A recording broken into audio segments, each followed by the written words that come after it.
陌生人就可能會有啦。哇咁戀唔戀愛咯？咁但係都要睇個陌生人係咪即係阿爸定係正常？你得罪咗好多人，即唔係你嗰杯茶嘅，同埋唔係咁都真係有啲阿爸行山㗎大佬啊！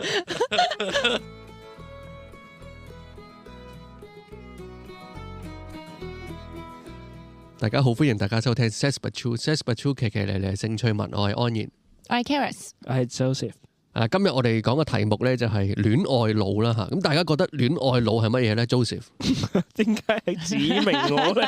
係咪覺得 Joseph 你？哎呀，係你覺得自己有冇戀愛腦咧？我覺得自己冇嘅。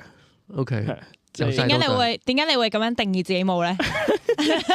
嗱，即係咁講，即係由細到大，我覺得自己可能細個嘅時候，可能都有啲啦。係因為喺嗰陣時，即係可能有好多唔同因素，覺得啊戀愛就應該係戀愛腦嘅狀態咁。即係我覺得呢個戀愛腦就係咁先係戀愛咯，嚇咁嘅狀態啊。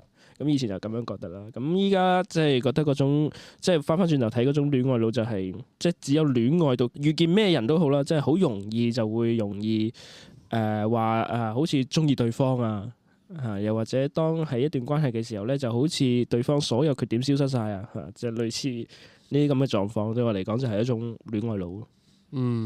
OK， 都講咗啲例子咁啊。咁啊 Charis 咧，我覺得我都幾唔係咯，即係從來未試過。你由細到大試過？因為咧，我喺度諗，即係你容易對人有好感嘅。其實好容易對人有好感，但係咧，我就係覺得點解我唔係戀愛腦咧？就係通常我覺得戀愛腦嘅人咧，可能對一個人有好感，然之後嗰個人又表示對你都有好感，然之後就火速咁樣會拍拖啦咁樣。就為之戀愛腦啦，你覺得？我覺得係啦。咁你係咪咁咧？咁但係我就唔係嘅，我會繼續潛藏我對嗰個人嘅好感。咁就算我 feel 到對方有好感咧，我都唔會咁容易開始咯。哇！但係我覺得點樣講咧？我背後有好多考慮咯。例如咧，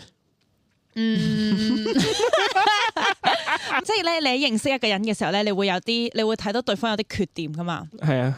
跟住之後就會，亦都對自己啦，有陣時可能都會冇咁有自信啦。即係例如我當小學嘅時候，即係例如當小學嘅時候，跟住之後就會喺度諗，嗰個人好似瘦過我喎。即係我有呢啲類似，同埋咧以前細個嘅時候咧，好似要揾一個咧大過自己嘅人嘅。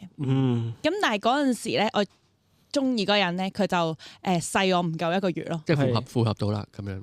唔係，但唔符合啊，唔符合，因為我覺得要大啊嘛。咁但係咧，然之後就會覺得好可惜啊！佢就因為細個就係咁先啦。係啦，又冇話係咁，冇話即刻係咁先嘅。咁但係就冇覺得啱，一定要一齊咁樣咯。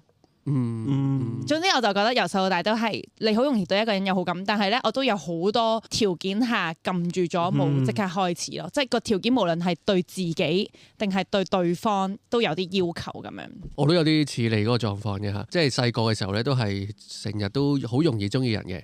咁我記得自己幼稚園開始去到小學咧，每一年都中意一個咁樣嘅，即係大概係咁嘅比例啦。咁就好似覺得要揾啲人中意下，即係咁先至好似開心啲咁啦，咁樣。但冇一齊嘅，但係又冇嘅，係啦，即係又覺得又唔敢啦。嗰陣時細個又即係又細膽啦。嗰陣時即係，如果你出生喺呢個年代，就多啲勇氣啦。因為身邊嗰啲人都係咁係嘛，冇錯。但係我又覺得咧，去到拍拖嘅時候，可能會有一段時間會戀愛腦嘅。所以我覺得。但係都已經拍緊拖啦，咁我就唔知嗰啲戀愛腦係好定唔好咯。OK， 咪可能都唔好嘅，咁但係總有一段時間你會經歷有一突然間冇乜咗自己嘅感覺。OK， 好有經驗。但係又唔完全係戀愛腦咧，就係嗰個理性腦都係會翻嚟嘅。OK， 即係自己都會翻嚟。但係你總會經歷一段短時間就係有戀愛腦嘅時候咯。好啊，即係。Charis 咧就提到原來即係戀愛前、戀愛腦都會有唔同嘅階段，咁啊正就係我陣間即係以下落嚟，我想講有一個咧，即係我自己創立嘅一個少少嘅你是誰？即係純粹係即係小玩意啦。係好咁嘅一個心理測驗，咁啊有8條嘅。咁大家聽眾咧，即係或者你哋咧都可以睇下你符合邊一個。咁如果你符合嘅，譬如剔一剔是咁樣或者否咁。咁如果即係係啦，陣間會有個計分咁樣啦。咁我將呢8條裏邊咧就分咗做3個階段嘅。咁我發現咧，其實戀愛腦啦，其實戀愛腦少少定義啦，簡單啲，即係我自己嘅定義就係、佢照字面解，就係、個腦本身係裝好多嘢噶。你有好多行為思想喺個腦裏邊裝晒，但係嗰個人個腦細胞每一粒細胞都係拍緊拖嘅，咁就為之戀愛腦啦，係咪？即係佢諗乜都係拍拖嘅咁樣嚇。咁樣咁係啦，咁啊分咗3個階段嚇，前中後啊，戀愛前啦嚇，咁樣戀愛前唔知你哋覺得同唔同意呢句説話咧？咁即係嗱，提頭我先講頭先大家都有講嗰啲嚇，好容易對人有好感，呢個係第一條啦，係啦，咁啊是或者否啦嚇，咁呢個就係即係聽眾又可以諗下係咪好容易會中意人？我話第二條啦，第二條咧就係調翻轉嚇，好容易覺得人哋中意你嘅，呢個係第二個都係有少少似嚇，OK 嚇，咁但係又對象又唔同啦嚇，OK。第3咧就係同一啲愛情觀有關。你覺得愛情？你覺得即係呢個世界上係會有一個 soulmate 係等緊你嘅一個靈魂伴侶嘅嚇。靈魂伴侶意思咧就係佢你喐條尾咧，佢都會知道你諗緊啲乜嘅。就為之靈魂伴侶啦。你唔使講，你都了解我諗乜嘅。咁soulmate 呢個咁樣好啦。第4條咧就係你會唔會同意咧？就係只要我夠愛對方咧，我同佢嘅關係係唔會有咩難題嘅。同意或者唔同意嗱，呢個就係戀愛前啦。OK 都已經佔咗一半啦。咁好啦，然後到戀愛中期啦。咁啊第5條超級投入啊，冇咗佢會死㗎。OK 佢係你嘅所有嚟嘅嚇，佢去邊你都要跟住啊，佢係你嘅意義嘅來源嚟嘅。第6條咧就係有陣時你同呢個人一齊嘅時候咧，對方會同你講你俾啲空間我啊，咁即係有少少唔舒服嘅咁樣。仲有最尾嗰2條唔單止係戀愛前、戀愛中，其實戀愛之後咧結束。咩叫戀愛之後？結束咗之後咧，都會有戀愛腦。譬如咧就係你會唔會分咗手一段，即係分咗手啦，係極度唔捨得。即係嗰個唔捨得嗰個傷痛係維持超過1年嘅，而且1年之後仲係好似啱啱琴日發生咁嘅啫。哇！呢個係咪 PTSD？係啦，有啲似佢會覺得好似 PTSD 咁嘅，佢覺得冇咗個腦，即係佢個腦就係戀愛啊嘛。咁唔開心係正常，但係佢唔開心維持到一個位係超耐嘅咁樣嚇，甚至乎去到最後啦嚇，即係佢會成日都會自我安慰，我一世都唔會同其他人一齊嘅咯。咁極端，我淨係最愛係佢嘅啫咁。哇！真係講得出啲咁嘅嘢嘅咩？係啦，嗱咁我呢度求其噏嘅啫，其實即係呢啲8條裏邊，以前啦，即係其實呢個反映緊某啲人嘅啫，其實，但係咧都係我覺得大概可以咁啦。咁如果你呢8條裏邊，你有2條係中咗嘅話咧，你就係一個極度輕度嘅戀愛腦啦。極度定輕度？極輕，係啦，即係有4期我而家分咗。第一期戀愛腦就係中咗2條，即係好輕度嘅。係啦，咁如果你3至4條咧，就係開始第2期啦，咁樣即係開始輕度至中度啦。如果你中咗6條啊，5至6啦，5至6就係開始中度至重度啦，第3期。如果8條都中晒，或者7至8啦，咁就真係嚴重啦，即係末期啦。第4期嘅戀愛腦啦。Joseph 你答中咗幾多條咧？咩叫答中？咩叫答中？咩叫答中先？你個階段係去到邊期？係有固動答案。我係頭先佢話2條啊嘛，2條先係。嗱，我哋估下 Joseph 啦，不如。但係我睇到咯。我估你係極輕度嘅。我係有1條係中嘅。即係第一條嘅啫。極度輕度，就係好容易中意人。唔係，即係容易對人有好感啊！你係好容易對人。OK，你中咗呢條。係啦。好啊，咁其他都冇中嘅。好。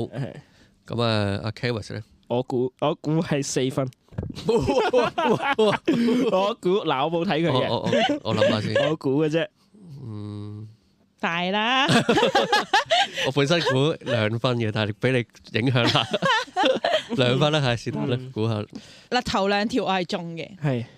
咁但係第3條咧，我係一開頭就寫我中啦，但後尾我覺得有少少唔中咯。咁因為咧，你講話一直咧會有一個soulmate等緊你啦，係等緊我啦咁樣。咁我覺得好多時都會係咁樣諗嘅。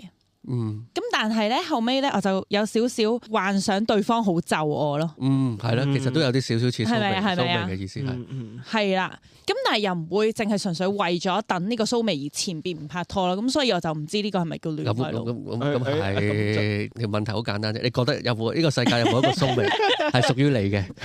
有啊。咁3條啦，咁其實係3條啦。哎呀，輕度至中度嘅，我哋講到個智障都係嘅。你嗰個程度係印度。哇！打佢啦 ！OK， 即係呢8條啦。咁係我喺呢個機構做嘅時候，我慢慢即係累積翻嚟嘅一啲經驗，去寫到出嚟啦。咁樣咁你其他嗰啲你都唔同意啦。咁其實我覺得第4條都有啲可以傾。第4條係咩嚟㗎？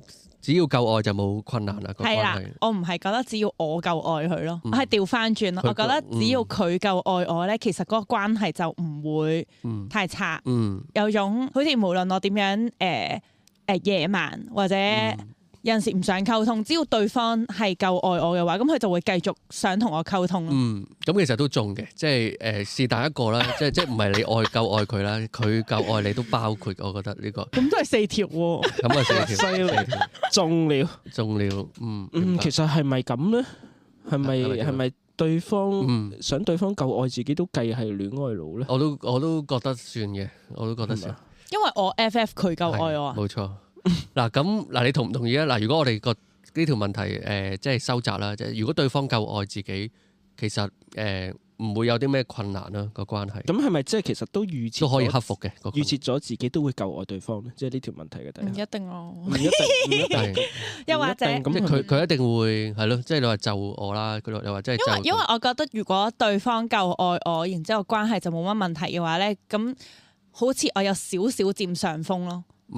即係由我去決定。咁但係咧，其實即係當你拍緊拖嘅時候咧，又唔會冇咁輕易話要分手嘅。咁但係有種對方點樣都會以你為先啊。嗱，即係或者咁啦，即係我哋將佢簡單化啫。如果大家都夠愛大家喺一段關係裏邊咧，就咩難題都可以克服嘅。嗱，以我嚟講咧，我會覺得。大家夠愛大家咧，即係願意克服困難。係啊，啱啊。咁係咪啊？你真係啱咩？你真係啱啊？唔係咩？啱啊。咁你婚禮嗰啲都係，你都夠愛先可以一齊一生一世噶嘛。嗱，其實呢一句説話咧就咁嘅，即係睇下你點樣睇愛呢個字嘅，好取決於。所以呢個所謂嘅心理測驗咧，又都要再探討多啲，要嗰個人去講多啲咩為之夠愛咯。譬如頭先 Joseph 講個夠愛咧，就係溝通多啲啦。去處理嗰個問題嚇，咁但係 Charis 可能佢夠愛嘅意思咧，就未必係咁嘅，就係點啊？你聽到係點啊？你 short 可能佢會覺得未必係溝唔溝通，總之你就會遷就，你個心係好愛就係啦，你就會願意遷就啦咁。唔係嘅，我都會溝通嘅，我會溝通嘅，梗係會溝通啦，大佬。睇住先，唔係話要對方完全就我，同埋即係到拍拖嘅時候都唔會咯。到真係拍嘅時候，你唔會要對方全部遷就你，只不過諗 FF 嘅時候就會係咁咯。同埋咧，會有一個情況發生，就係對方真係好愛你，但係你唔覺得佢就緊你，會唔會咧？有冇呢個情況咧？你覺得？我覺得我唔知喎，呢個我唔能夠客觀咁樣睇喎。因為我覺得呢個係純粹係對方嘅對於愛嘅理解啊嘛。咁所以我覺得係有可能會發生嘅呢件事。係啦，冇錯啦。嗱，呢一個位咧就係理性咗咯，即係對方覺得我已經好愛你啦，已經咁，但係你都 feel 極都 feel 唔到嘅，咁你會覺得你都唔夠愛我，你夠愛我你就會點點點啦，你夠愛我你應該送花俾我啦，我生日，你夠愛我應該點點點，嗰個點點點咧其實可能係兩個唔同嘅人諗嘅嘢係會唔同。但係佢唔代表佢唔夠愛你，其實即係我有個朋友曾經一個男仔佢中意一個女仔，佢就好愛佢嘅，佢追佢啦，佢用咩方法追佢咧？就係送咗好多動漫俾佢睇啦。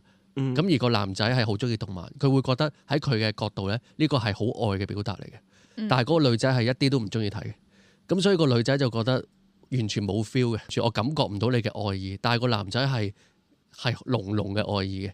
所以即係個男仔將啲動漫送咗俾個女仔，係啦，係咪啊？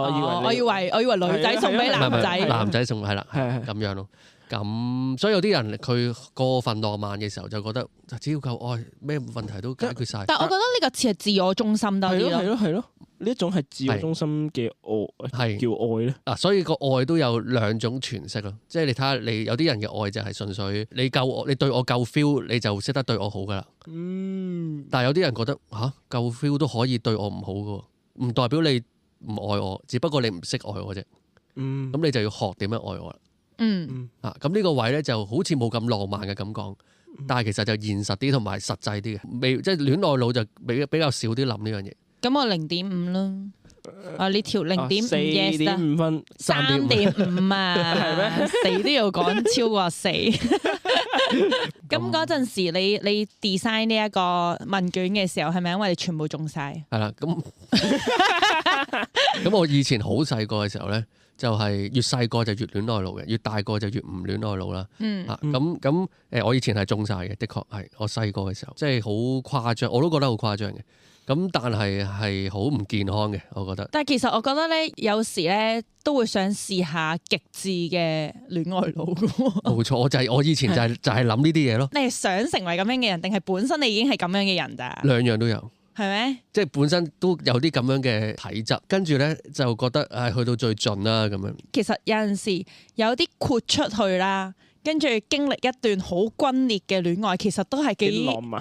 係啦，或者係哇，人生發生過呢啲事都幾值得回味啊，留念。你係咪未經歷過啊？即係我未經歷過咁轟烈嘅咯。嗱，通常咧未經歷過咧就會羨慕嘅。即係我之前有朋友啦，即係到分手，即係你頭先講戀愛後嘅戀愛腦啊。係啦，即係分手之後咧，可能會去佢屋企樓下等佢啊。冇錯。會有少少拉扯啊，會有啲喊啊。日日都喺度等啊。係啦，類似係咁樣。然之後會揾啲 friend 一齊飲酒啊、傾偈啊咁樣啦。通常呢啲傾偈都係成晚噶啦，通宵噶啦。跟住哇！唔係，即係當然我 feel 到佢嗰陣時好唔開心。你意思係話嗰個 friend 唔開心？係啦，佢係好唔開心。而我個話就係，但係都幾正喎，都幾有電影感咯，係咪啊？有一種哇，好青春啊！呢一種戀愛，即係不顧一切咁樣咯。但點先叫真係轟烈過咧？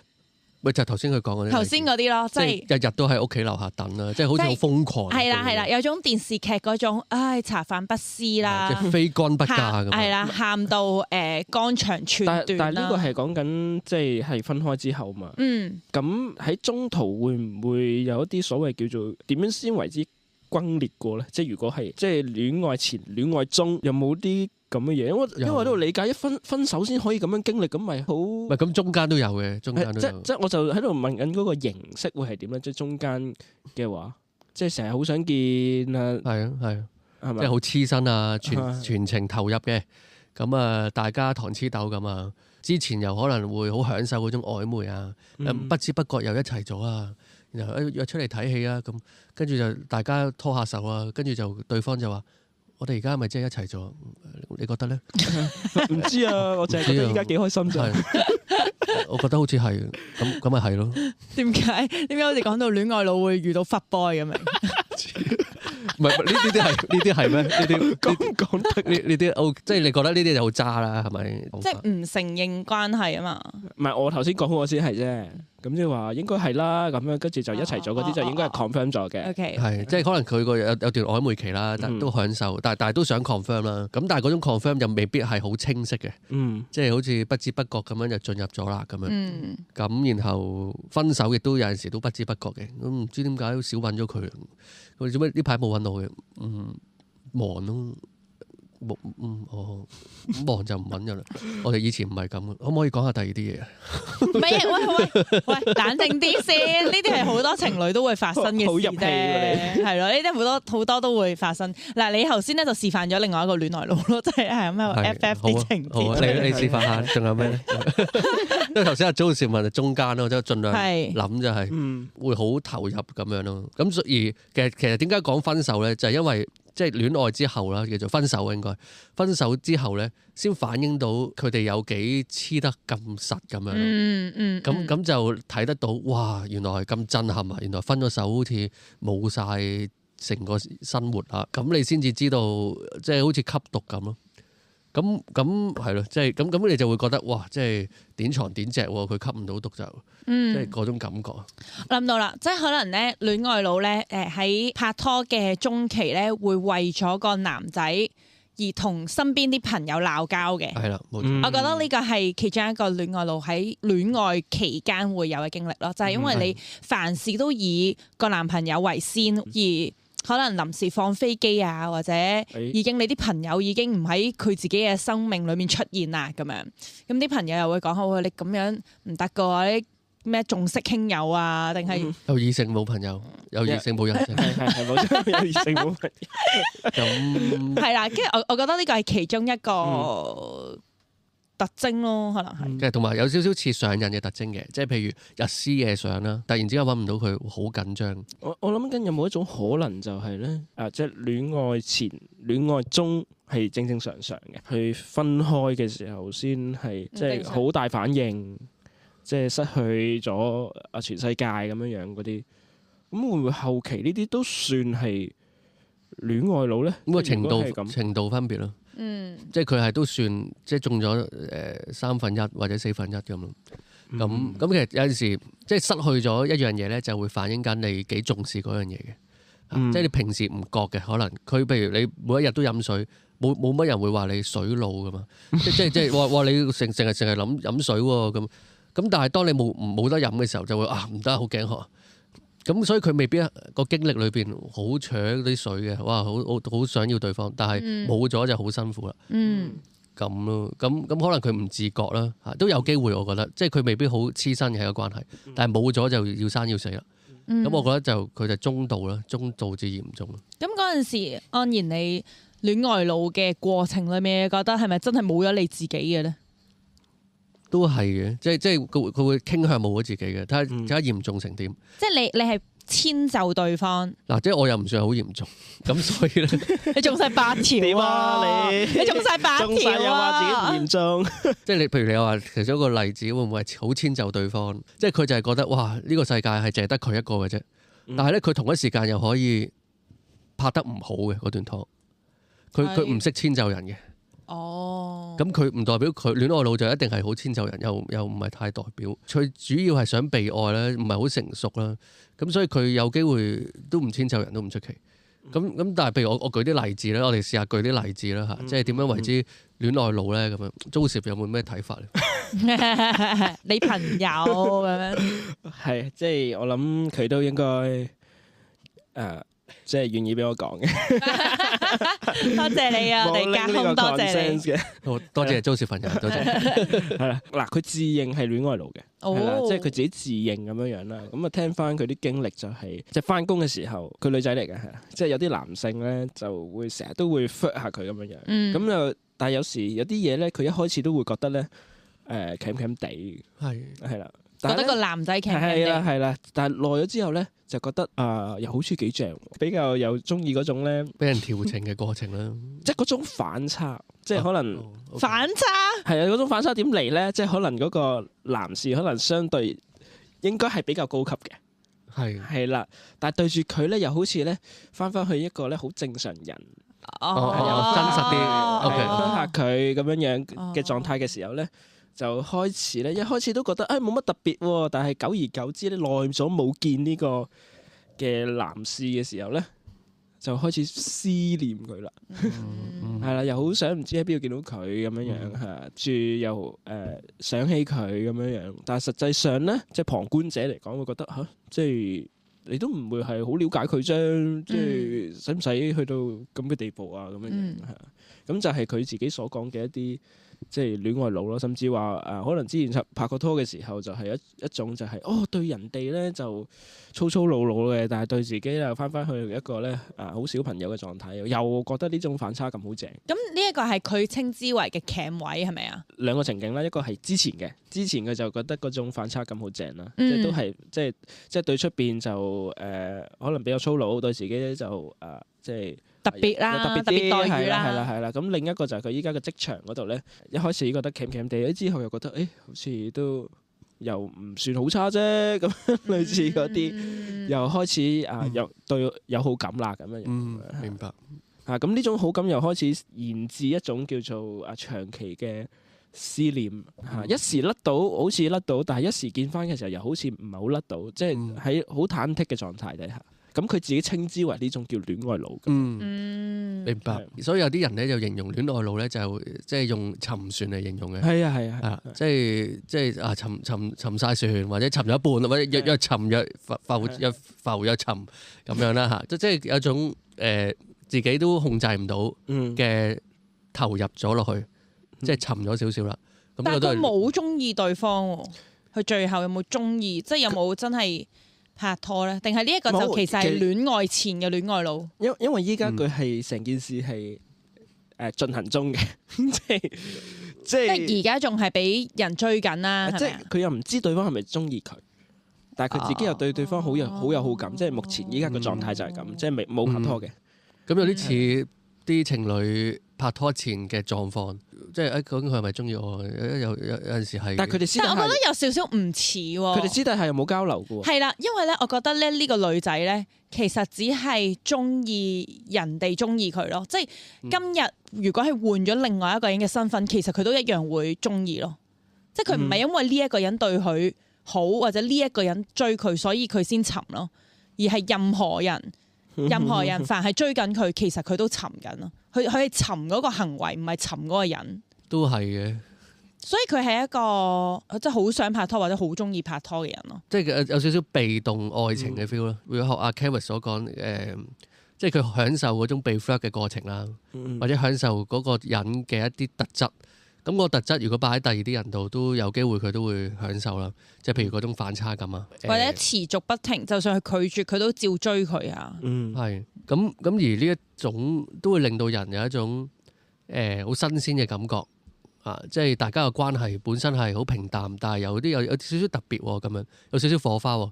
咁喺譬如佢頭先你個朋友應該個情況就係工作可能沉悶、好枯燥嘅情況，突然之間有呢啲少少嘅好 sweet 嘅位，係啦，咁佢會覺得咦又開心下咯，咁樣諗下呢啲嘢咯，咁即係自編自導自演下都開心下咁樣咯。咁可能對方未必係咁諗嘅，咁呢啲都我覺得都算少少，即係自己編咗個劇本，可能對方完全唔係咁諗嘅。係啦，我以前細個嘅時候最誇張咧就係即係成日都覺得全世界中意自己咁樣嘅。以前好細個嘅時候，成日都覺得佢對我做啲乜咧，佢都係中意緊我嘅。即係佢同我講早晨，佢同我講晚安，佢唔睬我。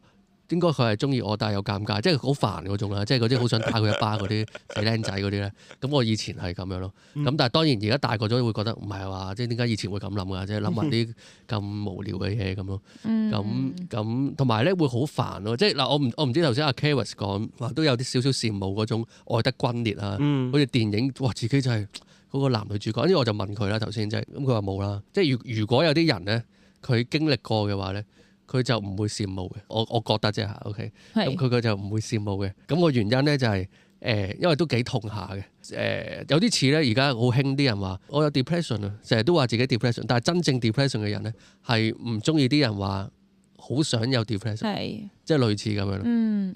我覺得我現實生活裡面唔會咁樣咧，係因為唔想自己跌得太樣衰而起唔翻身咯。咁所以其實你都唔想嘅。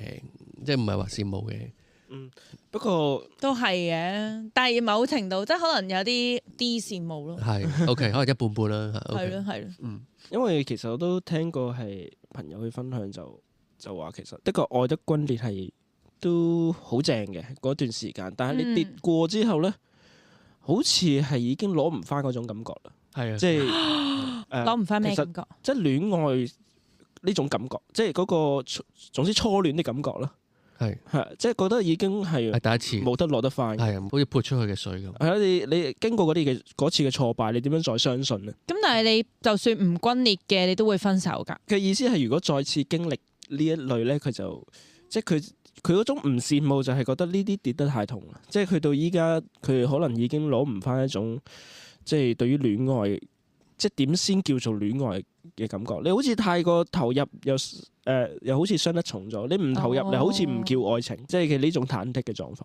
係啊，但我以為戀愛腦嘅人咧，係無論經歷幾多次咧，佢都繼續會咁樣奮不顧身。我覺得係有個次數嘅限制嘅。即係幾戀愛腦嘅人，一次可能繼續，第二次可能繼續，第三次應該就頂唔順噶咯。冇錯我會覺得我都同意，佢唔會狂，佢都係嘅。我身邊都有另外一個 friend 係嘅，其實佢由中學開始拍拖啦。我自己形容，我覺得佢都係算幾轟烈嘅，好多時都。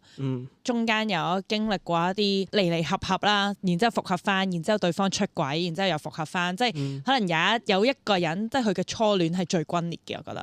跟住之後嗰啲咧，佢都形容自己係戀愛腦，但係咧去到最近嗰次我見佢啦，跟住佢而家都已經冇乜信心咯。對遇到好嘅男仔或者會想同佢結婚嘅男仔，佢都冇乜信心。然之後佢就覺得我好理性咯。跟住咧，佢就成日都鼓勵我，你應該要放手一搏啊！跟住咧，我就其實你都好講得啱嘅。冇聽佢講，佢覺得你太多掣肘啦，太多唔放啦，太唔放開啦咁樣。咁咧就咁我都真係冇。咁所以咧，有陣時傾傾下咧，又會覺得我都幾想喎。即係雖然佢而家已經唔係咁，係啦。即係所以我都覺得應該係有一啲次數嘅限制嘅。即係對於戀愛腦嘅人嚟講，我覺得可能其中一個令你可以繼續清醒嘅原因就係你 keep 住喺呢個範疇度工作。你要教導學生清醒，先要自己清醒。其實有一集 podcast 都錄過，有一個少年佢喺籃球場嗰度打波，跟住好熱啦，好頸渴啦，跟住有一個保安姨姨咧就好耐㗎啦呢一集。咁咧就佢就俾咗支冰凍嘅礦泉水佢飲。跟住呢個男孩子咧，佢就之後嗰幾日都好掛住呢個保安姨姨，同埋愛上咗佢咁樣。咁呢個就係一個好極端、好典型嘅例子啦。但係真係好極端喎。係啊，咁或者譬如有啲人對你好少少咯，叫做咁你就會容易中意佢啦。呢個就係頭先符合嗰個第一個條件，好容易中意人。個原因就係人哋對你好少少。咁就會覺得，咦，哇，好 care 我啊佢咁樣，咁當然仲有好多原因嘅嚇，即係唔一定話對你好少少。咁譬如人哋對我讚你啊，同你講早晨啊，細心少少啊，一齊行山嘅時候，佢伸隻手出嚟扶一扶你啊。咁對，如果有啲好清醒嘅人咧，佢會覺得OK 啊，朋友之間。即係你扶一扶我，但係有啲人咧就會即刻個心咧就狂跳啊！哇頭先個體温扶我啊！哇個體温好 warm 啊！咁樣咯。我覺得咧，如果純粹我自己咋，我覺得咧反而朋友扶咧係唔會有呢啲漣漪嘅，陌生人就可能會有啦。咁戀唔戀愛咯？咁但係都要睇個陌生人係咪即係阿爸定係正常？你得罪咗好多人，即唔係你嗰杯茶嘅，同埋唔係咁都真係有啲阿伯行山㗎大佬啊，少啲咯，咪都多嘅。我老豆行緊山。咁即係朋友就唔會，即係你已經如果有啲朋友你覺得都唔會諗嗰啲㗎啦，咁就唔會咯，都係。咁如果其他你未知嘅，咁你可能就會諗啦。係，冇錯。即係有個空間俾你。唔係咁，但係你都係嗰一剎啊，即係你都唔會有啲乜嘢後續㗎嘛。唔係啊，可能嗱戀愛腦嘅人嘅特徵就係嗰下，就係會覺得仲有後續。掂到之後咧，可能佢所有後邊一啲嘅操作，即係可能一啲相處咧，都會覺得，佢係咪都有啲息怒係中意我嘅？點解佢特登行咁慢嘅咧？個山行得係特登等我嘅，係咪？係點解佢臨走嘅時候佢問我使唔使車埋我嘅？即係類似嗰啲咯。哇！咁車埋問埋喎，真係好明顯喎。咁可能佢係個個都問嘅咁樣。係咯。哇！咁佢嗰日好賤喎。點解？呢啲就係戀愛腦啦。戀愛腦嘅劇場嚟㗎。你講戀愛腦嘅劇場就係因為我覺得佢問得就係應該佢對嗰啲人都有意思，係咪啊？即係你覺得戀愛腦嘅劇場？係啦。咁所以我就覺，如果我講話。佢個個都問，咁佢就係一個好賤嘅人啦。你就覺得咁樣諗嘢嘅人就都係戀愛腦會諗嘅嘢嘅人，都唔係嘅，即係咪正常？佢對個個都係咁，咪對個個都係咁，即係你唔會再諗埋第二啲咯。你點知啫？如果你行山啱啱先識佢，咁你唔會突然之間，佢對個個都係咁賤啊？咁即係你好怪咁真係。即係個個都問係咩驚唔驚學啊，驚唔驚學啊即係？除非你架車得一個位嘅啫，淨係問你。譬如有一個女仔曾經同我講啦，佢話佢中意咗個男同學，咁個原因就係佢哋一齊順路翻屋企，即係大家放學啦，叫做即係順路嘅都係咁行嗰條路，佢就行近馬路邊咁樣，個男仔就同佢講啦：哎呀你行翻埋入啲啦，我同你調位啊，我行喺出邊啦咁樣。跟住佢就又係覺得好細心嘅操作，佢覺得就即係中意咗佢啦咁樣。咁每一次我喺中學嗰度講呢個例子嘅時候咧，就有陣時咧會有啲女仔咧尖叫，一聽到我呢句説話之後，即係你行翻入啲，跟住哇，即係咁樣嘅。咁但係咧有陣時有啲學校咧就係好冷靜咁樣望住我咁樣嘅，唔出聲。跟住我就會同佢哋講：你哋呢個冷靜證明你哋唔係戀愛腦嚇。咁樣即係叫我行入啲啫嘛，咁啊點啫？即係咁樣，佢唔會再諗多啲咯。咁其中一個原因就係其實都係有一種缺乏愛啦，喺佢日常生活裏邊。咁人哋對佢即係好似你頸渴咗好耐，突然之間俾滴水你飲，你都會覺得嗰滴水係5加侖水嚟嘅啊！即係5加侖水5加侖啊！即係一個單位啊，即係好多啊！即係唔好用呢個啦嚇，5公升水嘅係啦，5公升水5噸OK 係啦，即係個瀑布嚟嘅咁樣嚇 OK 咁樣啦嚇。咁佢放大咗啦，放大鏡嘅濾鏡咁樣睇咗佢，佢哋會容易啲投放感情咯。而呢樣嘢佢係控制唔到嘅，對佢嚟講。咁呢個成長環境係有一個影響啦。咁但係同埋戀愛腦咧，都其實每一個人咧都經歷過少少戀愛腦嘅經歷嘅，我覺得就係熱戀期。咁就熱戀期咧就係容易戀愛腦啲嘅。咁又同個腦部嘅荷爾蒙有關啦。咁啊容易有少少似上癮咁嘅腦部嘅分泌咁樣嘅。咁但係好過咗一段時間就又冇翻啦咁樣。係啦。咁但係有啲人當然係會維持落去啊咁樣。即係拍拖之前會繼續，即係未拍拖，佢已經個腦已經戀愛腦啦，已經有拍緊拖嘅荷爾蒙啦，咁亦都有呢啲情況啦。咁同埋戀愛腦有一個唔好處就係咧，你太容易中意人咧，咁你就好似太容易鎖死咗喺佢度，咁你就唔係太認識佢，你就睇唔到佢一啲真實嘅性格咧。咁啊後尾就發現原來唔啱嘅話咧，你就覺得好傷啦嗰件事嚇。可能睇到都會幫佢解釋。係啦。佢呢個唔係缺點嚟嘅，佢只不過係咁啫。咁啱係呢下啫，冇錯啦。咁然後甚至乎有啲再病態啲嘅轉化黑化戀愛腦嘅黑化咧，當佢咁做嘅時候，對方原來唔係中意自己，跟住佢好 hurt 啦。跟住佢咧之後咧有機會成渣嘅，我覺得。咁佢都會咁樣對人，佢開始覺得即係太過有，即係好似你個 friend 嘅阿 Kevin 個 friend，即係哇好轟烈，即係你原子彈核爆咗一次，你唔會再爆第二次噶啦。咁然後咧就咁不如唔好爆啦，我永遠都蜻蜓點水式拍拖，我永遠都唔會跳落去嘅。咁講嘅啫，都唔肯定係咪真係，係講嘅咋真係。係都有係都係嘅，都係有啲係咁。但係你覺得係咪一定係缺愛咧，即係先會導致到戀愛腦？會唔會係就係嗰個人本身家庭好幸福，所以佢都好渴望佢可以遇到一個人係可以同佢建立一個幸福嘅家庭？都有嘅，我覺得都有。呢個都係我覺得獨立嘅嗰兩個因素，即係佢對愛情嘅憧憬，亦都有機會係嚟自其他原因。即係頭先講嗰個就係缺愛啦。第二咧就係可能係佢家庭有一個好好嘅模樣俾佢睇啦，或者佢睇嗰啲劇集。佢覺得哇，我都好想係咁啦。咁但係咧家庭我自己覺得咧就相對少啲啊。個原因就係家庭好現實啊嗰啲，咁佢就會容易啲現實化啲嘅。佢都會覺得咁我第時揾嗰個咧都要真係有一定嘅經濟能力啊，諸如此類。佢就多過諗佢會唔會為我放煙花，叫做憧憬愛情，就唔一定等於戀愛腦。我覺得，即係佢係好憧憬愛情，但係佢個腦仲有第二，即可能一半半咯。一半戀愛，一半理性，咁啊好啲嘅。我覺得家庭如果幸福，我有時覺得咧，其實戀愛腦嘅構成咧係好關嗰啲劇集事嘅。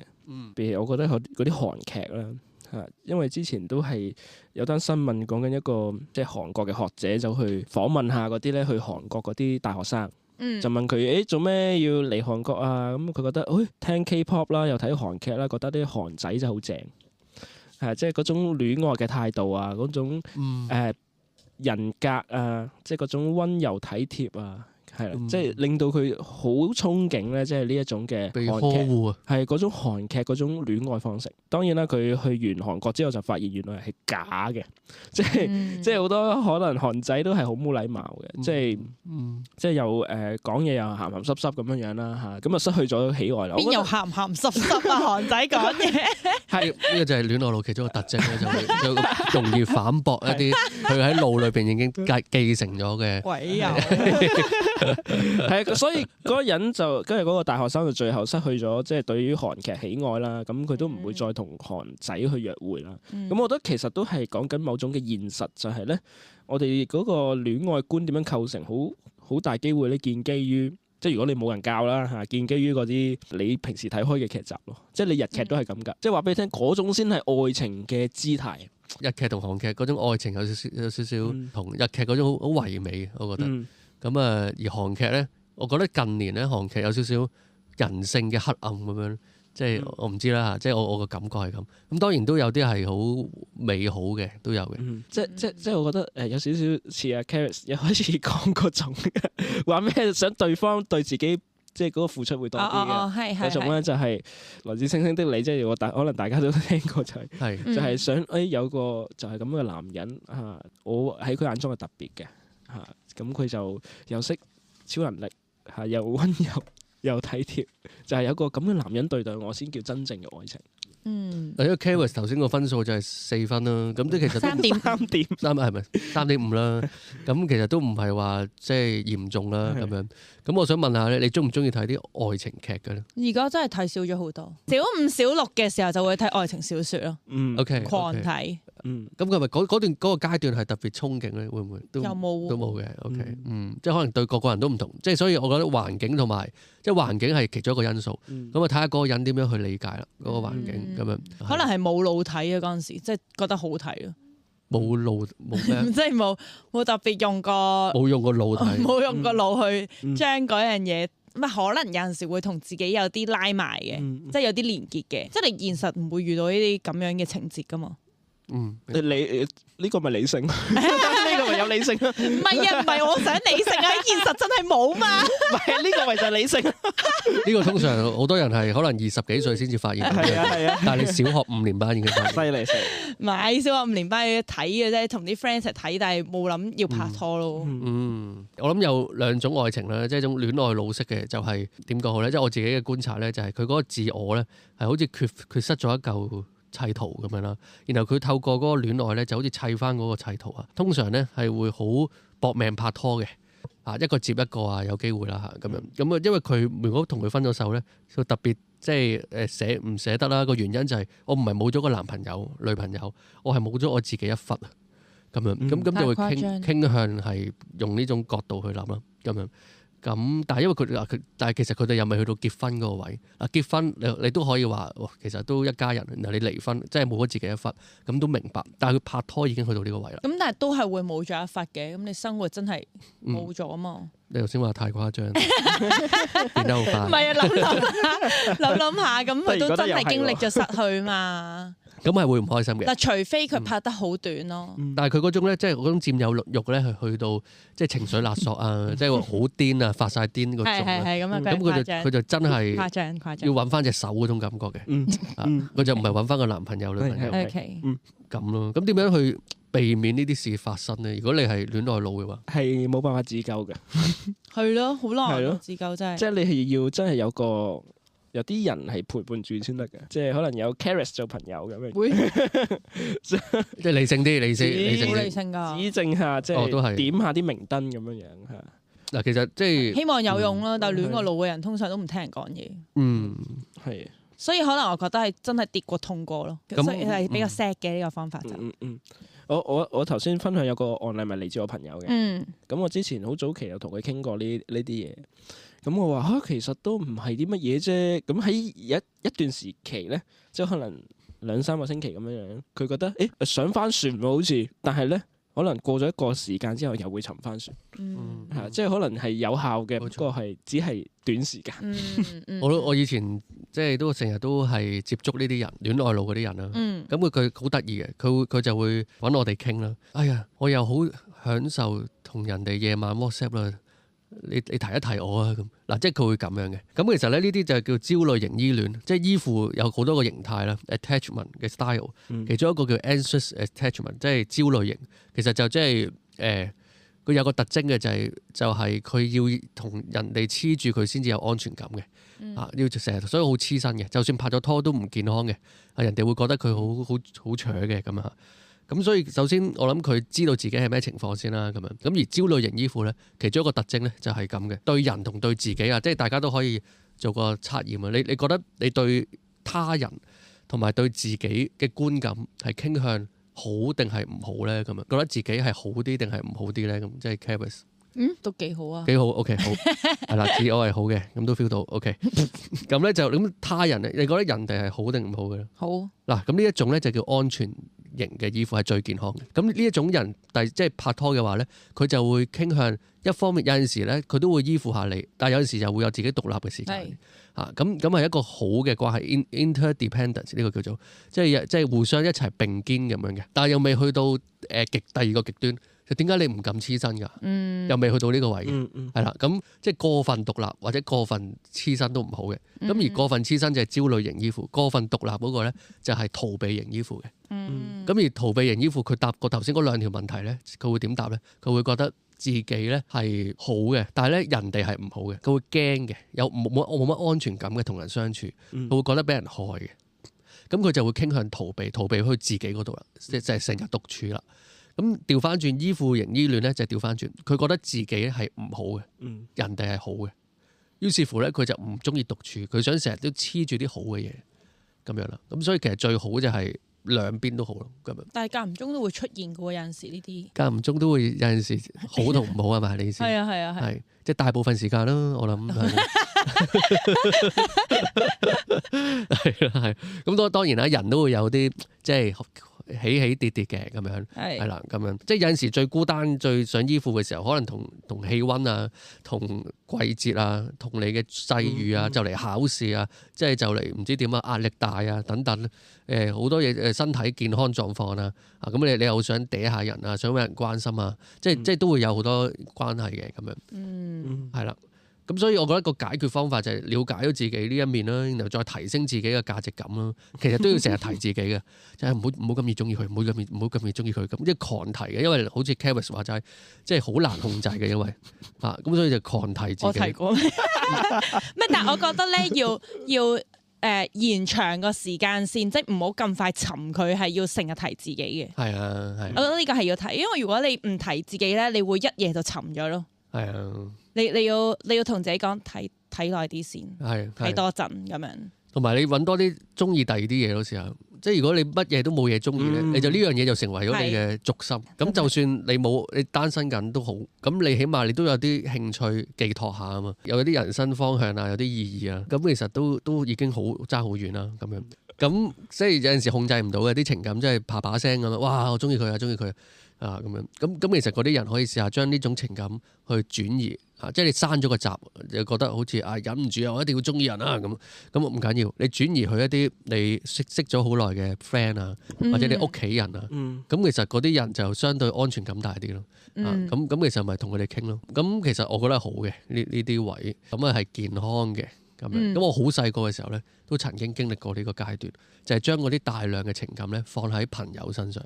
咁我覺得OK 喎又，即係你唔會去做一啲即係令到自己有機會傷心嘅事啦，太過沉啦，咁咯，咁我記得嗰陣時我都有同我 friend 傾起個男仔，即係其實我覺得咧，就算你個頭腦有陣時睇到佢呢啲缺點啦，即係睇唔到佢一啲有魅力嘅地方，但係因為你成日 WhatsApp 或者你成日傾偈，你都係會有啲依賴同佢相處嘅時間噶嘛。佢好似有啲嘢都幾好，但係佢就係呢一樣嘢咧，我成日都會好介意嘅咁樣。跟住之後咧，我個 friend 就會同佢講：咁唔好啦。因為我覺得佢都幾理性咯，佢就會講話咁呢個人唔啱你咯。咁我覺得都係一個幾好嘅建議。係有啲 friend 係即係其實證明咗你唔係淨得佢一個，有啲朋友啊，咁其實已經好好啦。但係如果冇 friend 提同你喺度講呢啲嘢，你會唔會覺得有機會？應該都唔會。原來係唔關事。只係想揾多個人撐下自己，即係拍拖係咪真係要睇呢啲咧？咁又多一個人 confirm 你，其實真係要睇嘅喎，咁樣。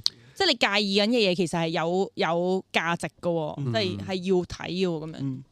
係啦，咁所以即係最後啦，即係都理解一下愛情係啲乜咯。即係頭先講嗰啲心理，即係少少嘅測試啦。咁其實都係俾大家知道，即係原來其實冇 soulmate。咁就越理想化就係越戀愛腦。我覺得愛情都係有種理想嘅一面嘅。咁只不過咧係喺現實度建立出嚟咯。嗰個理想就唔係憑空諗嘅。咁所以其實都可以有 soulmate，但係一啲老夫老妻話俾你聽。我已經了解晒佢啦，咁樣咁其實就要時間咯，要溝通咯。咁嗰個就已經即係所以戀愛腦係啱咗一半咯，即係佢會覺得好有盼望嘅愛情。咁呢個係 OK 嘅，即係好理想嘅一面。咁但係就只不過係側咗去理想嗰一面。咁如果現實翻咧，咁就平衡翻咯。其實我有陣時都會建議咧，一啲戀愛腦嘅人拍拖啊，或者分手太過唔開心咧，即係揾一啲心理輔導嘅人去見下嘅嚇，咁樣咁先至可以醫到呢個戀愛腦嘅疾病啦。即係我哋叫做 primal needs 啊，即係原始嘅需要，就當咗對方當咗愛情係一個救生泡啦。冇咗就會窒息啊。